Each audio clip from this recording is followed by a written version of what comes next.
Good morning, students. Welcome back to the system software class, and I think we have covered till right. We have completed the absolute loaders, design of absolute loaders, and then we have seen the bootstrap loaders.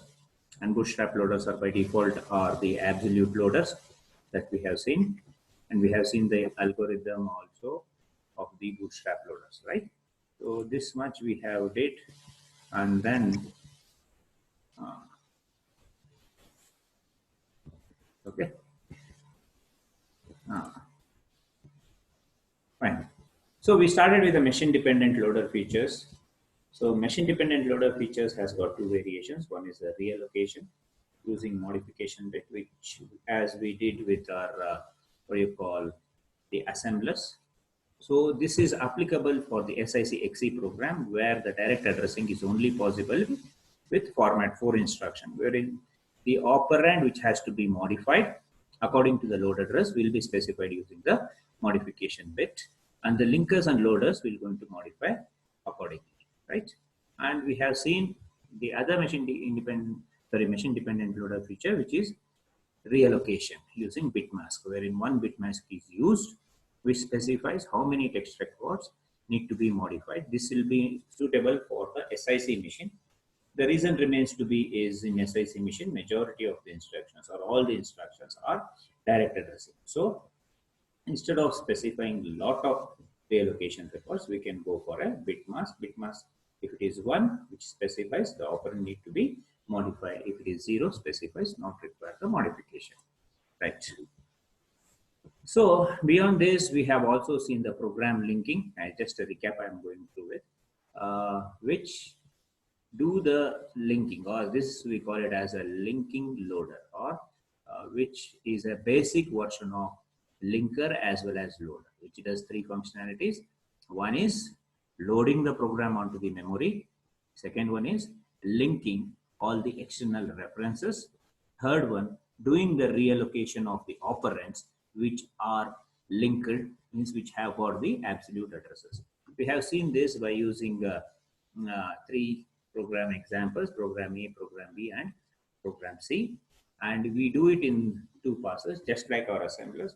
In pass 1, we're going to specify the address for each of the symbols which is appearing on the left hand side in all the control section in a consecutive manner. And we use 3 data structures here: external symbol tables, program address, and control section. External symbol table will going to record all the symbols from all the control sections, assign the addresses consecutively, absolute address consecutively, starting from the first control section. And the program address is the load address, what is given by the operating system. Control section address is the starting address of the control section, as the control sections are loaded in a consecutive manner. Means after first control section, the second control section is going to come. So the first control section address and the program address remains the same, but the second control section address is the load address plus the length of the first control section. This will going to give the control section address. And we use 2 passes. In the pass 1, we are going to assign the addresses for all the external symbols. We'll pass 2, we're going to do the reallocation as well as linking, right? And we have seen the algorithm for this. So these and all are the portions which has already been covered. In the previous class, we just discussed about the automatic library search. See, in all the higher level programming languages also, we use the library functions, which is not written by the programmer, but which is been default will be included along with the program. Such sort of search of the library will going to be called as automatic library search. Whenever a user defined name, maybe a function name or a variable name, whatever it is, if it is not declared or if it is not specified in any of the control section, then it will be marked as unresolved. When it is any of the symbols are unresolved after the pass 1 of your linking loader, then your linker will automatically search in the library routine, and these libraries will be stored in the form of directories, and it is going to be searched in these directories recursively. So if it gets, then that particular library will be included or linked together with the source program, and will going to be made entry into the external symbol table. Then it is treated as just like a variable or a subroutine belonging to the same program, and it is going to be loaded and executed. Fine. So that's what we call by the name automatic library search. Okay.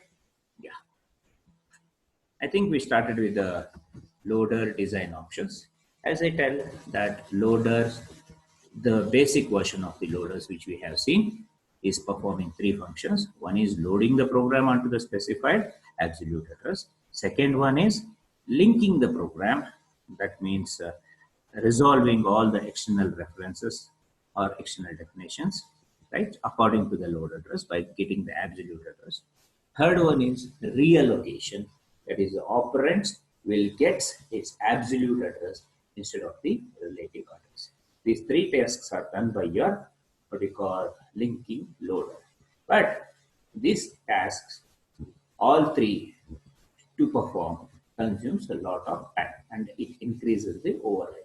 Every time when the program need to be executed, it should be as compiled, assembled, linked, reallocated, loaded. So this consumes a lot of time and effort. So for that reason, we should have a better design option which can eliminate this overhead. So we have the loader design option. The first variation of our loader design option is linkage editors, which linking loader performs linking, reallocation, all these things during the load time.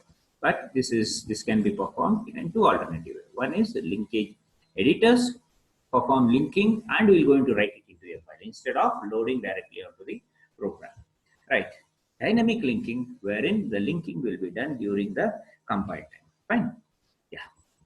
We shall see one by one, and this is a very important concept and repeatedly asked thing. So we shall see the variations of this.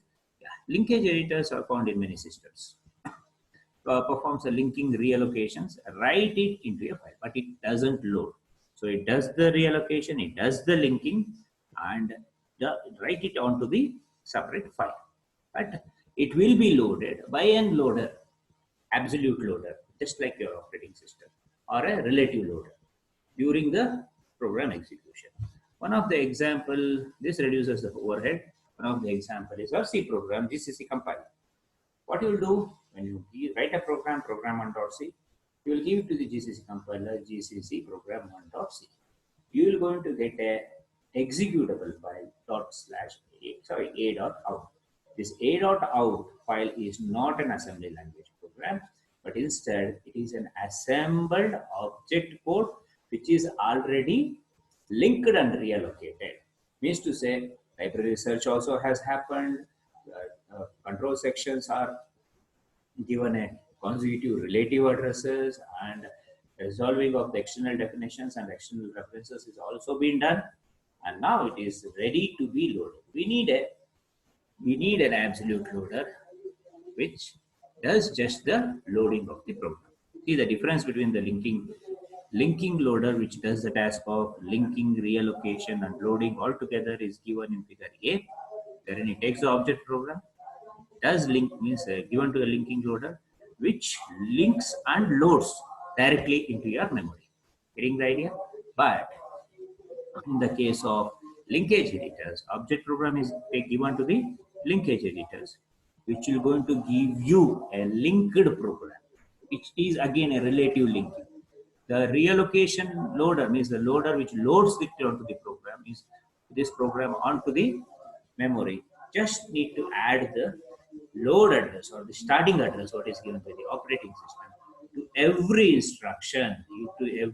instruction. That's what is the task that need to be done, right? So the linked program is the output. That is what we call it as a.out in our GCC example, right? And that is given to a reallocating loader whose just task is to take the program, take the contents of a.out, put it into the address which is given by the operating system, and every instruction of your object code will be added with the load address. That's the simplified difference. And means to say here, the linking loader, that is the first option, absolute loading will happen, and absolute linking will happen and absolute reallocation will happen. But what happens in the linkage editors is relative loading, relative reallocation would have happened, and the resultant linked program will be written into a file, for example, or data out, and that will be taken by a separate loader, only loader, who just copies and pastes it into the address, whatever is specified or given by the operating system, and just adds that address to every instruction of program. That's why we are not calling it as an absolute loader, but we are calling it as a reallocating loader. Means one task of loading is separated from linker. So earlier we had three tasks: linking, reallocation, loading. But now the linking reallocation is done separate and written into a file, and that will be taken by the loader, and we're going to be loading onto the memory, right? So this reduces the overhead when the program is written once, and no need to be compiled, no need to be assembled, but it is executed or run many times. So your A.out can be executed any number of times without a compilation, So this reduces a lot amount of time. If the program is too large, which takes obviously a lot of time for compilation, assembling, and then linking and loading and all those things. So for that reason, till the linking and reallocation, the work is separated and that is written into a file. That file will be loaded and reallocated. Right. This is what we call it as the linkage editors. Yeah, the explanation is given here. The execution is simple. Reallocating loader. A simple reallocating loader is used to load it onto the memory that adds the load address to the relative addresses. The linkage editor performs the reallocations on all control sections relative to the start of the linked program. That means while the linking is being done, we assume the starting address, that is your program address or the control section address starting from 000, and everything is given the address starting from 000. And all the control sections are written one after the other. So you are reallocating loader just need to add the start address to every instruction and every symbols or every operation, right? So this entire work can be done in only one pass. Loading is done in one pass because just copy, paste it, add the load address. That's what is the thing that need to be done. So less overhead, not a good option when you need to compile the program every time. So you are unnecessarily creating a file and then that is going to be converted. So if you are reassembling or if your program need to be compiled many times, it's not a good option, right? Yeah. We do have the next design option of your loader, which we call it as dynamic linking. Actually, all the compilers will going to use this particular option, for which we should see.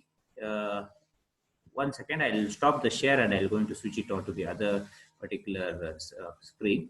1 second, for a while. Okay.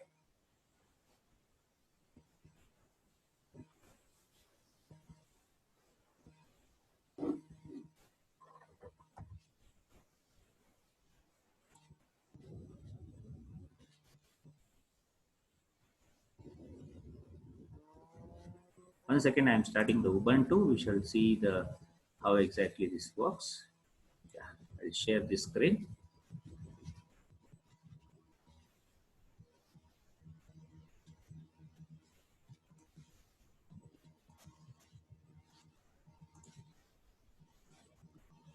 Okay. So this is my Ubuntu environment. We have used this. Yeah. Okay. So as to understand the dynamic loading, we need to understand how this works. Okay. Fine. Let me take an editor here. Fine. Okay.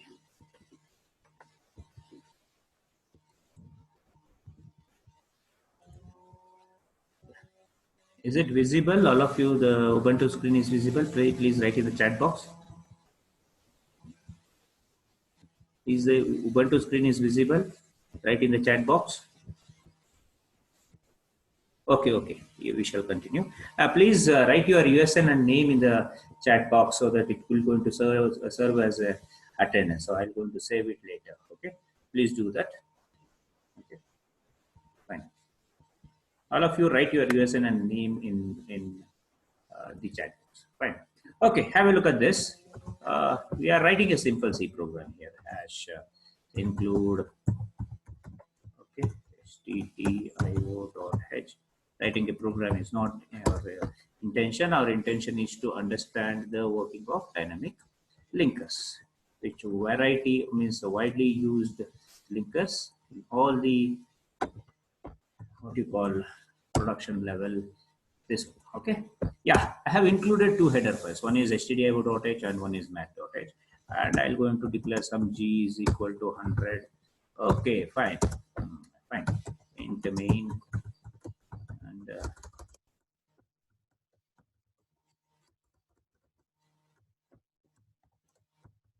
okay. Within this main, I'll going to right, right there. Okay,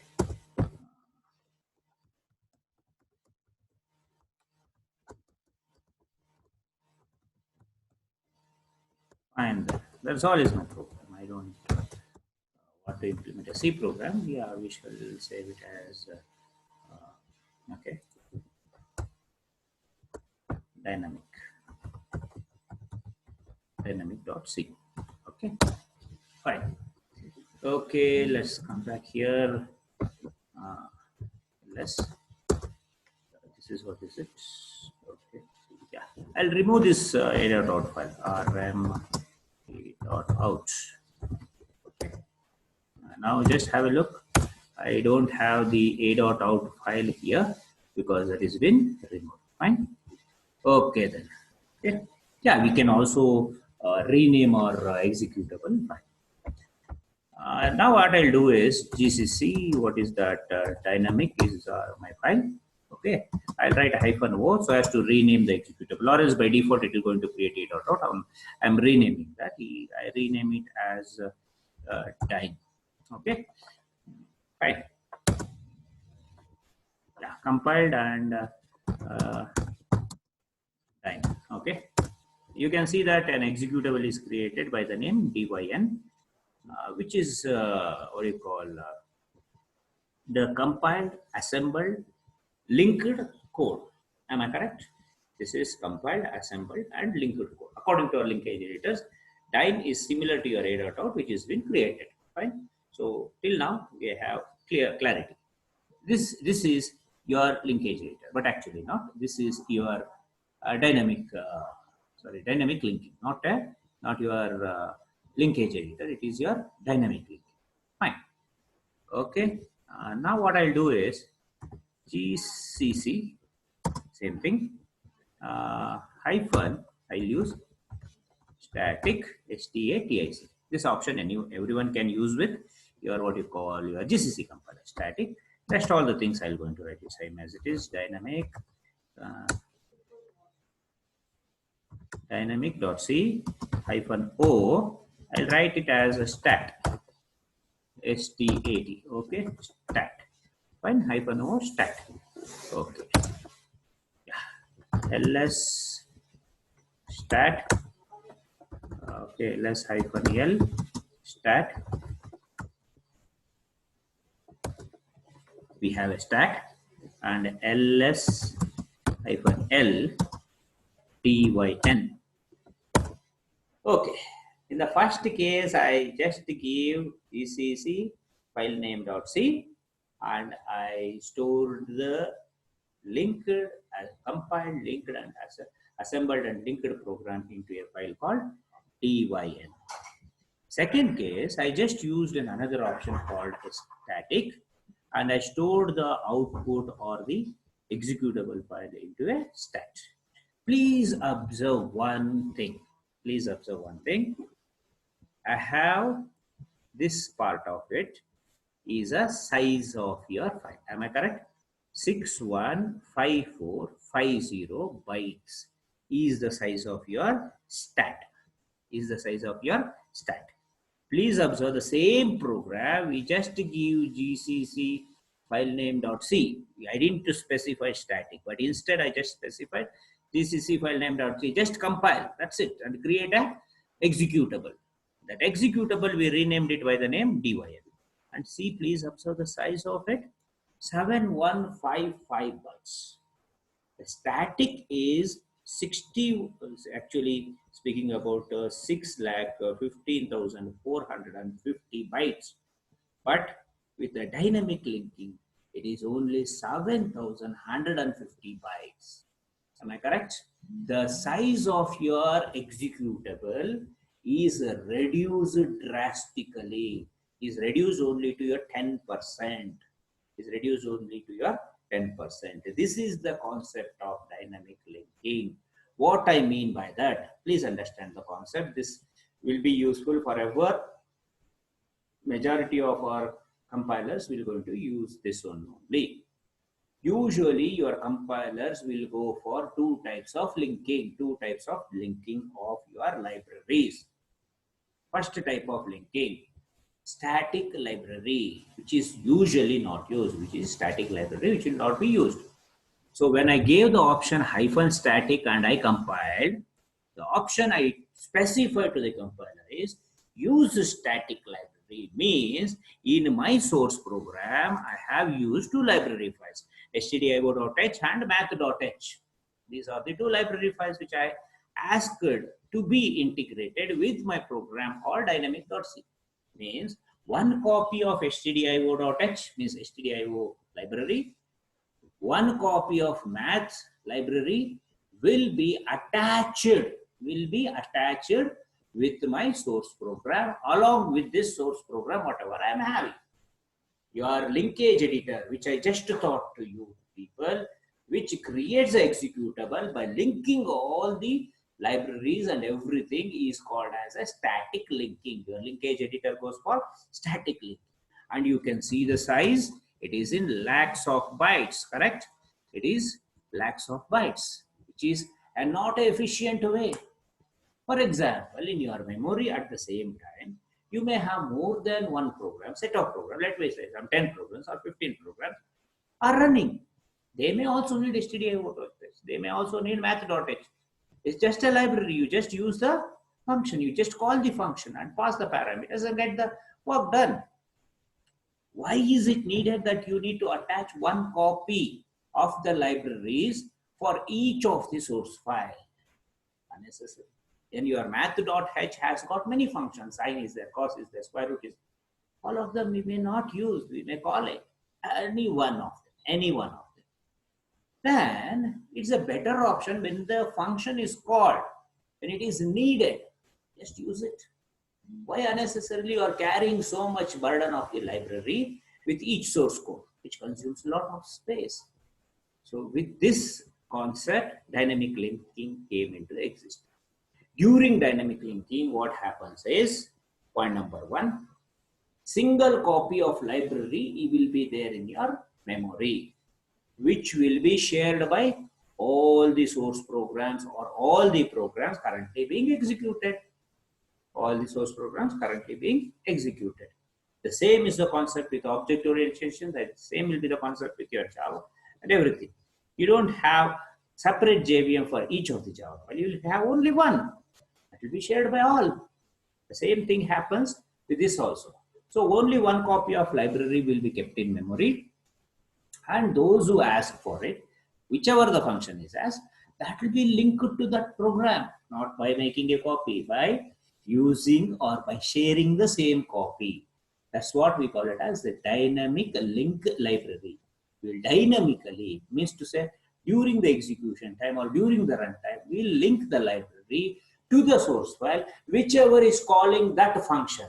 For example, you have included math.h, but you would never call any function from math. And obviously your source program, if it is static linking, unnecessary, it would have been carrying all the functions of math.h, which is a burden. But now, if a function, for example, square root, if it is called, then only we're going to link that. If at all sine is called, then only we'll link it. If not called, we'll not link it. So this will reduce the space overhead of linking unnecessary libraries, and the libraries, one copy will be there, it will be shared by all. Second thing, the same copy will be used by all, and it is going to be used only when that particular library function is called. If it is not called, it will never be used. This is the concept of our dynamic linking. Fine. Let's switch back to okay, our slides. Okay. One second. Yeah. So we were talking about the dynamic linking. Fine. Let's continue from here. Yeah. Dynamic linking, it uses the facility of operating system to load and link the subprograms. Now, operating system will keep only one copy, and it is going to attach it to your program only when you call that particular function. So that's what we mean by dynamic linking.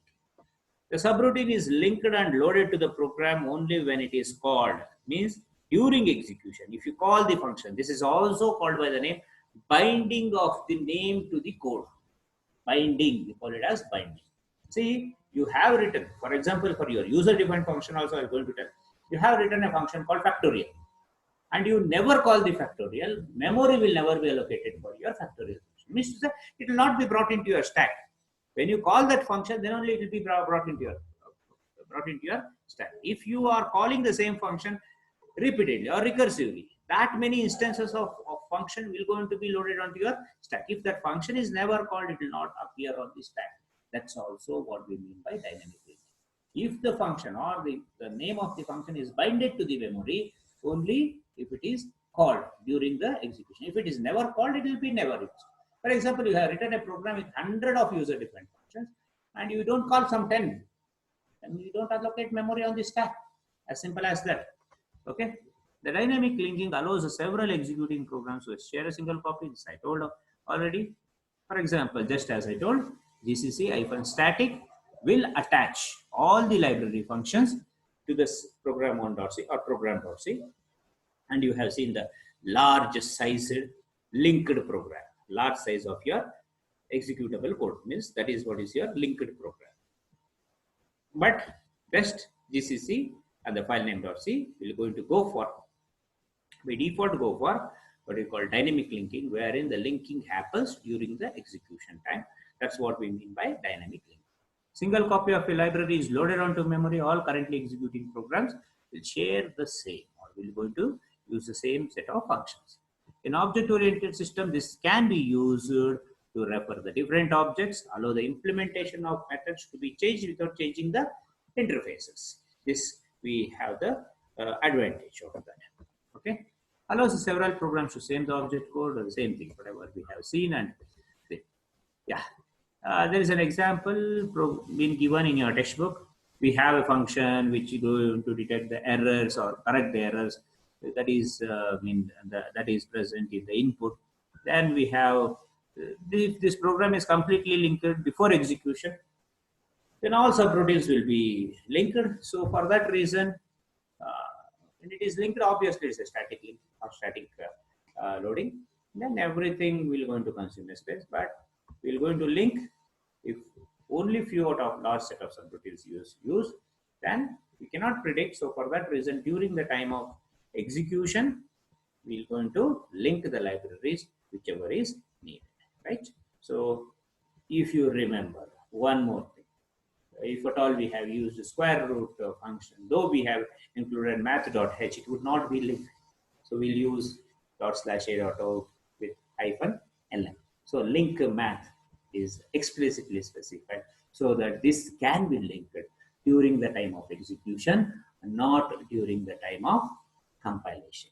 Why is it so? Because the math.h has a definitions of a lot of mathematical functions, not one or two, you have a lot of mathematical functions. So you can go and see all those function prototypes by just giving GCC-e. I think I have told you regarding this macro processor thing, right? Like that way, you can check the number of math functions that is being defined in math.h. Okay. Yeah. This is about dynamic linking. Yeah, we shall see the actual mechanism of dynamic linking by using these four diagrams. This is one of the usually asked question. Whenever dynamic linking is asked, this example is also supposed to be explained. So the already time up message has come. So we'll stop here. Tomorrow's class we're going to discuss some more about this example of dynamic linking, and we can go for the next of implementation examples. And that completes our module 2. So we have already completed module 3, that is your lexical analyzer and the compiler concepts. We have completed except some 20% rest all of module 4, that is your what do you call predictive parsers.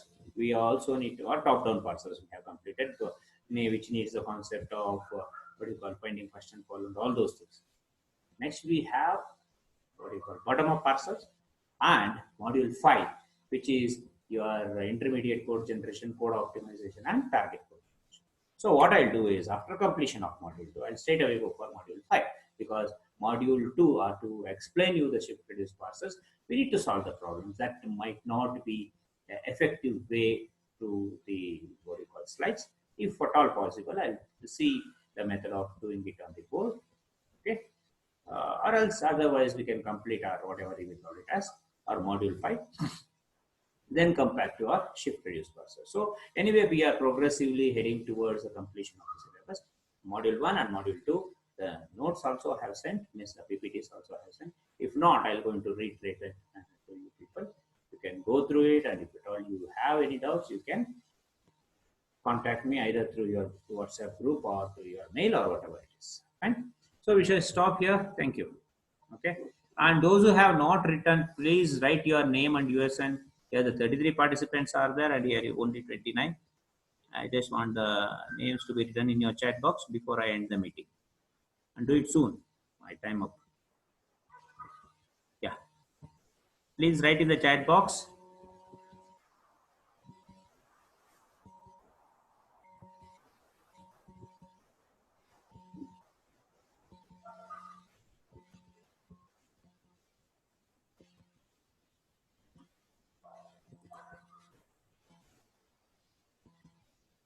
Okay, shall I save the chat, and shall I end the meeting? Please, somebody write here so that I can stop. Okay, I'm saving the chat and stopping the meeting. Okay.